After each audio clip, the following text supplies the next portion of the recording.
Sydney में बोनाई बीच में जो अफसोसनाक वाक़या पेश आया है, जिसमें अभी तक 16 हलाकतें रिपोर्ट हुई हैं और तकरीबन कोई 20 से ज़ायद अफ़राद हैं जो कि ज़ख्मी हैं, जो कि हॉस्पिटल के अंदर ज़ेरे इलाज हैं। अब जो हमलावर हैं, उनकी शनाख्त के हवाले से जो अभी तक इन्फॉर्मेशन हमारे पास मौजूद है, वो तो सबको पता है कि नाम तो ज़ाहिर हो चुके हैं कि दोनों हैं तो मुसलमान, लेकिन जो प्रोपेगेंडा किया जा रहा था कि ये पाकिस्तानी हैं, तो ये ख़बरें बिल्कुल गलत साबित हुई हैं। बल्कि जो नवीद और साजिद, ये कहा जा रहा है कि हिंदुस्तान से आए हैं और जो दोनों बाप बेटा हैं, इनका ताल्लुक पाकिस्तान से बिल्कुल नहीं है। अब जो साजिद हैं, 50 साला साजिद, साजिद अकरम और नवीद अकरम, उनके बेटे 26 साला। अब उनके बारे में जो तहकीकात सामने आई हैं और उनके घर पर छापा भी मारा गया है। अब ये एयरबीएनबी के ज़रिए जिस घर में रह रहे थे, वो भी तकरीबन कोई बीच से 1 घंटे की मुसाफत पर था और वहाँ पर पुलिस ने जाकर छापा मारा है और तहकीकात की जा रही हैं। आस-पास पड़ोसी जो हैं, नेबरहुड से पूछा जा रहा है, इनकी हरकतों के बारे में पूछा जा रहा है। अब जो नवीद था, उसका बेटा, उसको शिकार का बहुत ज़्यादा शौक था और उनके पास ऑलरेडी 6 लाइसेंस गन मौजूद थी। उन्हीं गन्स के ज़रिए ये फायरिंग कर रहे थे बीच के ऊपर, जब ये बोंडाई बीच में पहुँचे, जहाँ पर इवेंट एक चल रहा था ज्यूश कम्युनिटी का, और ब्रिज पर जाकर इन्होंने स्ट्रेट फायरिंग करनी शुरू कर दी। उन्हीं गन्स के ज़रिए ये फायरिंग कर रहे थे और वो वीडियोज़ में सब कुछ सामने आ गया कि कैसे रुक कर ये रीलोड करते थे। फिर जो साजिद है, वो अपनी कभी ग्लासेस लगाने के लिए रुकता था, फिर उसके बाद मतलब अंधाधुंध ये फायरिंग करते जा रहे थे।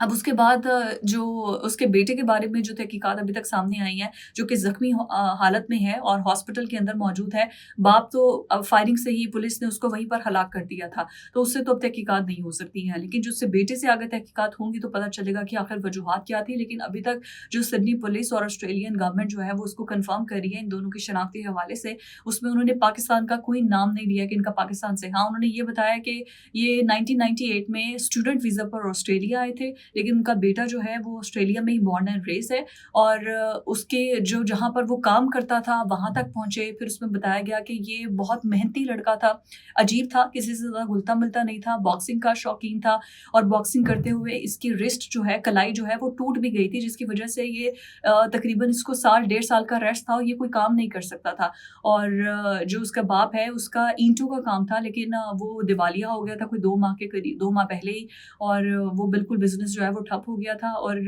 जो इसकी अदायगियाँ हैं, जो वाजबात हैं उसके बेटे के, वो मालिक जो था उसने बताया कि वो उसने जब एनुअल लीव के बारे में पूछा, वो भी उसको दे दी गई और उसके जो वाजबात थे वो भी अदा कर दिए गए। और ऐसा बिल्कुल नहीं है कि इसको नौकरी से निकाल दिया था, बल्कि जब इसने ठीक होना था तो ये बहुत मेहनती लड़का था और इसने वापस आना था। उसने कहा ये मेहनती, अजीब था बट मेहनती था, he was a hard working man. ये उसके जो एम्प्लॉयर है उसकी जानिब से ये आया है। अब उसके मज़ीद जो पुलिस जो है वो सिविल कपड़ों में जाके उसके बाद उसके घर के आस-पास नेबरहुड से पूछ रही है ताकि मज़ीद इन्फॉर्मेशन और तहकीकात को इकट्ठा किया जा सके। अ, लेकिन अभी इस हवाले से ऑस्ट्रेलियन गवर्नमेंट जो है वो इसको बिल्कुल राज़ में रखे हुए है तमाम की तमाम चीज़ें। उस पर अभी इतना खुल के बताया नहीं जा रहा है, बल्कि जो अल अहमद, जिनको जो शामी अरबिक मैन थे, जिन्होंने अपनी जान पर खेल कर उस हमलावर से साजिद से गन छीनी और गन छीनने के बाद उसको वापस जाने पर मजबूर कर दिया और वो इस पूरे सूरत हाल में ज़ख्मी भी हो गए। ऑस्ट्रेलियन गवर्नमेंट ने उनके लिए अवार्ड का ऐलान भी किया है, उनको इनाम भी दिया जाएगा। बेसिकली उनकी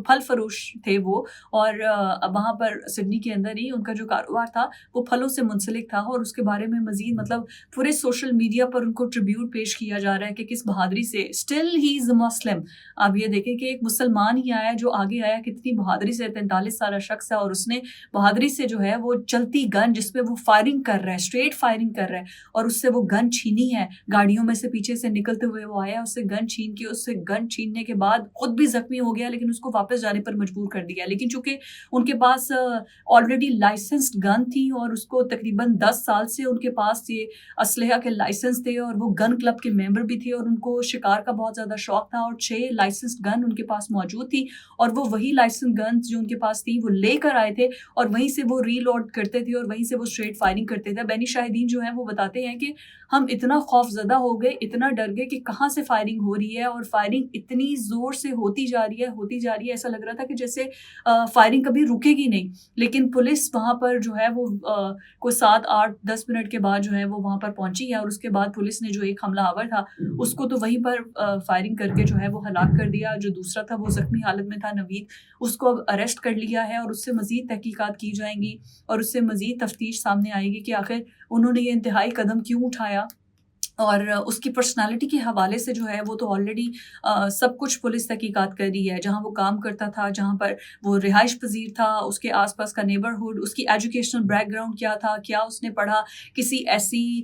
تنظیم سے جو کہ کالعدم ہے اس سے تو اس کا کوئی تعلق نہیں تھا، اور کیا وہ کسی گروپ کا کوئی ایسا ممبر تھا کہ جس کی وجہ سے اس نے یہ انتہائی قدم اٹھایا ہے. لیکن جو انڈین میڈیا، افغانی میڈیا اور جو اسرائیلی میڈیا ہے وہ اس کو ایک الگ طریقے سے ایک رنگ روپ دے رہے ہیں کہ جی آسٹریلیا کے اندر یہ یہود دشمنی جو ہے اس کی وجہ سے یہ سارا واقعہ ہوا ہے، کیونکہ آسٹریلین وزیر اعظم نے جو کہا تھا کہ ہم فلسطین کو تسلیم کرتے ہیں، تو یہ بیسکلی یہود دشمنی تھی جس کی وجہ سے یہ سارا واقعہ ہوا ہے. وہ اس کو ایک الگ ٹوسٹ دے رہے ہیں. لیکن ابھی تک جو آسٹریلین وزیر اعظم نے سامنے آ کے جو تحقیقات بتائی ہیں اس کے مطابق ابھی پاکستان سے اس کا کوئی تعلق نہیں ہے، اور ابھی انہوں نے یہ تمام اس کی نیشنلٹی اور جو پرسنل انفارمیشن ہے وہ سیکیورٹی ریزنس کی وجہ سے اس کو ابھی اپنے تک محدود رکھا ہے.